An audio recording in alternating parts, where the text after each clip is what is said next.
আমাদের মাননীয় প্রধানমন্ত্রী নির্বাচন ইস্তেহারে যে কথাগুলো বলেছিলেন, ফ্যামিলি কার্ড দিবেন, কৃষক কার্ড দিবেন, 20,000 কিলোমিটার নদী খাল খনন, জলাশয় খনন করবেন। উনি ইমাম মুয়াজ্জিম পুরোহিতদেরকে, শাবকদেরকে সম্মানী ভাতা দিবেন। উনি বিশেষ করে আমাদের স্বাস্থ্য কার্ড দিবেন। এইভাবে উনি যে কথাগুলো বলেছেন, আজকে আমরা পর্যায়ক্রমে দেখছি অনেকের এখনো সেই ভোটের কালির দাগ শুকায় নাই। সেই পর্যায়ক্রমে কিন্তু আমরা সেইগুলো পাইলট পদক হিসাবে বাস্তবায়ন করার চেষ্টা করছি। আমরা জানি আমাদের যে বর্তমান সরকার একটি গণতান্ত্রিক সরকার।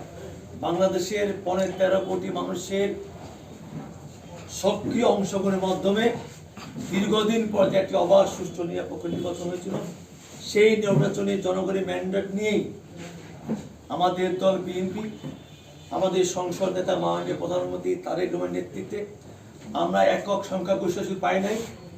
আমরা জনগণের সেই নির্বাচনে প্রত্যক্ষভাবে আমাদের প্রতি যে প্রায় 51% আরও প্লাস ভোট আমাদের প্রতি সরাসরি সমর্থন দিয়েছে, সেই সমর্থনকে ধারণ করে আমরা সেই ইশতেহারগুলো যেমন বাস্তবায়ন করার চেষ্টা করছি।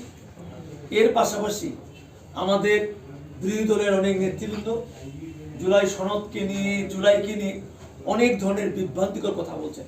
অথচ মাননীয় প্রধানমন্ত্রী আজকে সেনাবাহিনী একটি অনুষ্ঠানে বলেছেন যে জুলাই সনদের যেগুলো কথা আছে, যত অক্ষর আছে, আমরা প্রত্যেকটা অক্ষর, প্রত্যেকটা কথা অবশ্যই আমরা বাস্তবায়ন করব।